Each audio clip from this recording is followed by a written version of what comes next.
Salut à tous, c'est Goth et je suis un fan Disney. Et aujourd'hui, comme vous avez pu le voir dans le titre de la vidéo, nous allons nous intéresser au Land Avengers Campus qui devrait ouvrir normalement cet été à Disneyland Paris. Alors, c'est vrai que je n'ai pas beaucoup parlé de ce land dans mes vidéos, tout simplement parce que je n'avais pas d'informations assez précises pour pouvoir vous faire une vidéo. Et là, on va faire une sorte de vidéo assez simple, une sorte de théorie en fait sur ce qui pourrait y avoir selon moi dans ce land. Voilà, bah, on sait déjà qu'il y aura quelques trucs, mais je veux dire mes attentes, les théories qu'on pourrait avoir vis-à-vis de ce land. Alors, euh, premièrement, ce qu'il faut savoir, c'est qu'au moment où je tourne la vidéo, nous avons la date officielle d'ouverture de ce land qui est le 20 juillet 2022. Voilà, donc le land devrait ouvrir le 20 juillet 2022 au parc Walt Disney Studios. Et chose intéressante, on a été prévenu il y a quelque temps d'une préouverture pour les passeports annuels Magic Plus et Infinity. Sauf qu'il faut attendre à partir du 15 juin pour avoir plus de données là-dessus, donc plus d'infos, pour savoir comment se passent les réservations. Alors moi, personnellement, comme vous le savez, j'ai un pass annuel Magic Plus qui donc me permettrait d'aller en préouverture dans ce land.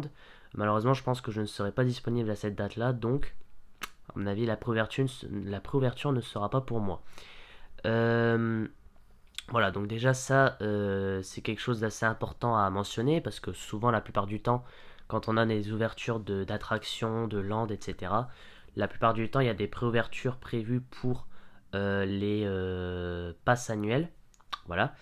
Et donc là, c'est le cas pour l'Avengers Campus. Donc si jamais vous êtes un pass annuel Infinity ou Magic Plus, vous avez le droit de réserver votre place au, par exemple, 18 ou 19 juillet, à mon avis, ça sera ça, pour pouvoir accéder au land avant les autres. Voilà. Alors en termes d'attraction également, on sait qu'il va y avoir la remasterisation de Rock'n'Roller Coaster, donc anciennement Rock'n'Roller Coaster en Iron Man. Voilà. La rethématisation, la rethématisation, voilà, de Rock'n'Roller Coaster en Iron Man. Alors honnêtement, je m'attends pas à grand chose vis-à-vis de cette attraction, mis à part une musique qui va changer, peut-être un fil d'attente à l'intérieur qui pourrait être plus classe, mais à part ça, franchement, je m'attends pas à grand chose, mis à part aucun changement de rail, le système est le même, voilà. Après, à voir ce que ça va donner. Ensuite, en termes d'attraction, on a également Armageddon qui a fermé pour laisser place à Spider-Man, donc la nouvelle attraction Spider-Man, qui va un peu prendre le même principe que Buzz Lightyear Laser Blast, donc vous savez l'attraction avec les pistolets sur le thème de Toy Story. Donc là, apparemment, on va suivre Peter Parker pour, il me semble, hein, si ma mémoire est bonne, suivre un peu une sorte d'invention qu'il a créé avec des araignées en fait et tout, et on va devoir tisser en fait des toiles pour je sais pas, capturer des monstres, etc. Je ne sais pas du tout comment ça marche, forcément on n'a pas trop d'infos là-dessus, mais je sais juste que ça va être la même thématique que le même principe d'attraction que Buzz Lightyear Laser Blast. Donc hâte de savoir ce que ça va donner. Honnêtement, c'est celle qui me hype le plus entre les deux, je vais pas vous mentir, entre Spider-Man ou Iron Man, parce que je préfère déjà Spider-Man. Et le principe de l'attraction, je préfère plus Spider-Man que Iron Man. Voilà. En termes de restaurant, alors, il me semble qu'il y a très très longtemps, on avait entendu parler d'un restaurant basé sur Ant-Man. Alors, je ne sais pas du tout si c'est encore d'actualité, je pense que oui, à vérifier. Et il me semble qu'apparemment Ant-Man, parce que je ne connais pas trop l'univers Marvel, hein, je suis désolé, il y a des sortes de mondes miniatures ou quelque chose comme ça où les personnages sont miniatures, je ne sais pas trop comment. Et ça me fait un peu peur parce qu'en fait j'ai peur que ça soit une sorte de copie du restaurant Ratatouille, toujours au studio. Alors honnêtement, ça serait une très très mauvaise idée de faire ça parce que clairement ça montre qu'il y a un manque d'originalité et que ils ont voulu juste faire un copier-coller de Ratatouille en mode Marvel en fait. Donc ça serait pas trop trop ouf. Honnêtement, je préfère inventer un nouveau restaurant avec un Marvel un peu plus célèbre, on va dire, genre les Gardiens de la Galaxie. Franchement, ça aurait pu être un bon truc pour couvrir le manque d'attractions Marvel comparé aux autres parcs Disney. Par exemple, on sait que Hollywood Tower Hotel à Disneyland Paris, a été remplacé dans d'autres parcs du monde par une version en mode Marvel avec les Gardiens de la Galaxie. Voilà. Alors qu'en France, on a gardé Hollywood Tower Hotel. Donc voilà, peut-être que ce restaurant-là sera un plagiat de Ratatouille, donc je ne sais pas. En tout cas, on verra. On attendra le 20 juillet et bien évidemment, j'essaierai de vous sortir une vidéo le plus vite possible dès que je retournerai sur ce parc pour vous faire découvrir avec moi du coup le Land Marvel que j'attends impatiemment.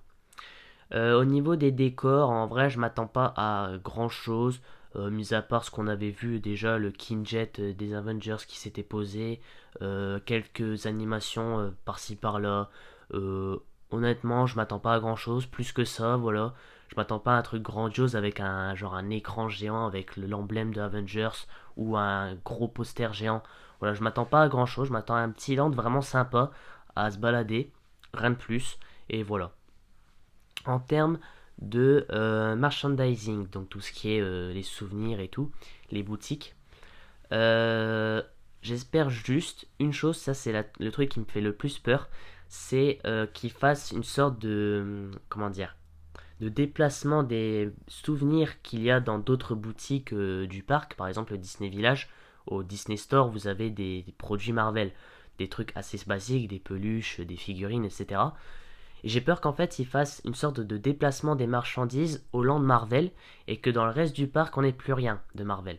Ça serait une très mauvaise idée parce que bah, ça montrerait qu'ils n'ont pas énormément investi dans le merchandising. Donc ça serait vraiment un gros problème. Je m'attends à ce qu'il y ait des nouveaux produits quand même au niveau Marvel. Euh, Bah, que ça soit Marvel ou pour les deux autres landes qui arriveront prochainement, bah, on sait qu'il y a la Reine des Neiges, mais le troisième on ne sait pas encore parce que je vous rappelle que le troisième land était à la base Star Wars, mais apparemment ça a été annulé et on ne sait pas encore quel est le troisième land, quel est le thème du troisième land qui va être construit.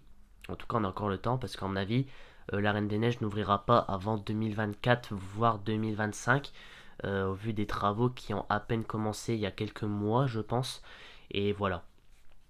Donc en fait, moi je m'attends pour ces trois landes de studio à ce qu'il y ait des nouveaux produits, que ce soit Marvel, La Reine des Neiges ou Troisième Land du coup, et pas une sorte de copie de ce qu'on avait déjà dans d'autres boutiques dans le parc, de ce qu'on connaît depuis des années. Et voilà. Donc j'espère qu'on aura un truc assez classe avec une boutique, pourquoi pas sur je sais pas s'il y a un Marvel où on voit un personnage tenant une boutique.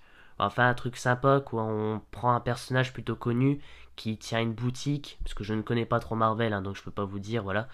Mais honnêtement ça peut être pas mal.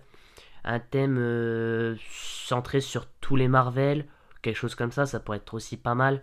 Et voilà. Et enfin, le dernier critère qui me semble le plus important, c'est les personnages, bien évidemment. Les personnages. Alors ça aussi, ça me pose un petit problème. J'espère juste qu'ils ne vont pas nous mettre les personnages les plus basiques qu'on a vus depuis des années aussi dans le parc. Captain America, Iron Man, Black Widow, Spider-Man, etc. En fait, tous les super-héros les plus connus, en fait. Il faudrait qu'ils nous sortent des nouveaux costumes de super-héros plus récents, par exemple, genre Loki, par exemple. Loki, ça peut être pas mal en termes de super-héros récents dans le parc. Ça pourrait donner un coup de neuf, on va dire, au land. Voilà, bah vraiment un coup de neuf, vraiment, voilà. Pas juste nous balancer des super-héros les plus connus, voilà. Même si ça sera dans le thème, voilà, ça fera pas très recherché non plus. Donc je préférerais qu'ils gardent vraiment les personnages les plus connus, mais qu'ils les exploitent pas trop pour laisser place à d'autres super-héros. Ou pourquoi pas avoir des costumes de méchants, genre Thanos, etc. Franchement, ça peut être vraiment bien, hein. Ça peut vraiment faire un land vraiment très classe, hein. Donc voilà, hâte de voir ce que ça va donner et ben on va attendre patiemment, hein, parce que là il nous reste à peu près un mois et demi avant l'ouverture, au moment où je tourne la vidéo en tout cas. Il nous reste un mois et demi avant l'ouverture de ce land. Et donc après on a le land de la Reine des Neiges qui ouvrira peut-être l'année prochaine je pense, ou l'année encore d'après, donc 2024. En tout cas on verra. Et le troisième land, bah, encore surprise, hein, donc on verra ce que ça donnera en termes de, thématisation du land. Et voilà.